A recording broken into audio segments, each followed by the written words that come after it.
Assalamualaikum warahmatullahi wabarakatuh. Saya Siti Hafifah Nur Alisa dari Prodi S1 Keperawatan, kelas 1B semester 1. Nah, teman-teman, pada video kali ini saya akan membahas tentang bagaimana sih proses metabolisme itu. Dan sebelum membahas tentang proses, alangkah baiknya kita mengetahui apa sih metabolisme itu. Nah, kita simak videonya. Metabolisme berasal dari bahasa Yunani, metabolismos yang berarti perubahan. Sebagaimana asal namanya, metabolisme semua reaksi kimia yang terjadi dalam organisme termasuk pada tingkatan sel. Selain itu, metabolisme juga memiliki tujuan, yaitu pertama, konversi makanan menjadi energi untuk melakukan proses seluler. Yang kedua adalah konversi makanan atau bahan bakar menjadi bahan penyusun protein, lipid, asam nukleat. Yang ketiga adalah pembuangan limbah nitrogen. Reaksi yang dikatalis oleh enzim ini memungkinkan organisme dapat tumbuh dan berkembang biak. Nah, teman-teman, kita masuk pada inti pembahasan.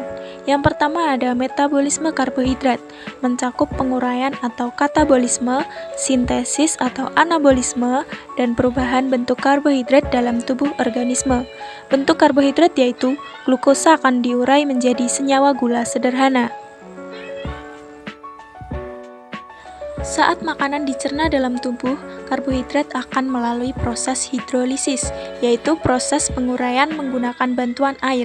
Pencernaan karbohidrat tersebut terjadi dengan cara mengurai senyawa kompleks polisakarida menjadi senyawa sederhana monosakarida. Ketika makanan dikunyah di dalam mulut, makanan akan tercampur dengan air liur yang mengandung enzim ptialin yang akan menghidrolisis pati menjadi sebuah maltosa dan gugus glukosa kecil yang terbentuk dari 3-9 gugus glukosa. Setelah makanan tersebut ditelan dan masuk ke dalam lambung, makanan tersebut akan bercampur dengan zat yang akan disekresi lambung.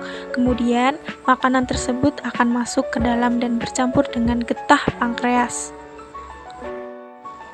Hasil akhir dari metabolisme karbohidrat adalah senyawa-senyawa gula dalam bentuk fruktosa, glukosa, monosakarida, dan manosa. Senyawa-senyawa ini kemudian akan diabsorpsi melalui dinding usus dan akan terbawa oleh hati oleh darah. Yang kedua yaitu metabolisme lemak, adalah proses di mana asam lemak akan dicerna kemudian dipecahkan untuk menghasilkan energi atau disimpan di dalam tubuh sebagai cadangan energi. Ketika makanan masuk ke dalam usus, usus akan mengalami kontraksi yang merangsang keluarnya hormon kolestokinin. Hormon tersebut merangsang kantong empedu berkontraksi dan menghasilkan cairan empedu. Cairan empedu mengandung garam yang berfungsi untuk mengemulsi lemak menjadi butiran lemak dengan ukuran yang lebih kecil. Ukuran butiran lemak yang lebih kecil akan memudahkan proses hidrolisis lemak oleh lipas yang diproduksi pankreas. Kemudian yang terakhir adalah metabolisme protein. Metabolisme protein merupakan proses kimia dan fisik yang mencakup pada perubahan anabolisme protein menjadi asam amino dan penguraian katabolisme asam amino pada protein. Asam amino yang telah tersebar melewati darah dan masuk dalam jaringan tubuh akan disintesis kembali menjadi protein. Protein ini berfungsi untuk mempertahankan fungsi sel-sel yang masih normal. Pada metabolisme, asam amino akan melakukan pelepasan gugus amino, kemudian perubahan kerangka karbon dalam molekul asam amino. Proses pelepasan gugus amino terjadi pada deaminasi dan transmisi.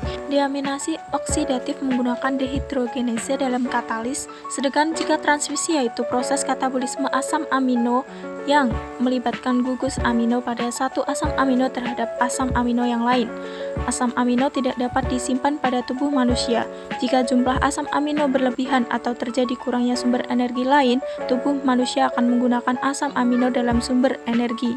Sekian penjelasan kita kali ini. Apabila ada kurang dan lebihnya, saya mohon maaf. Wabillahi taufik wal hidayah, waridha wal inayah.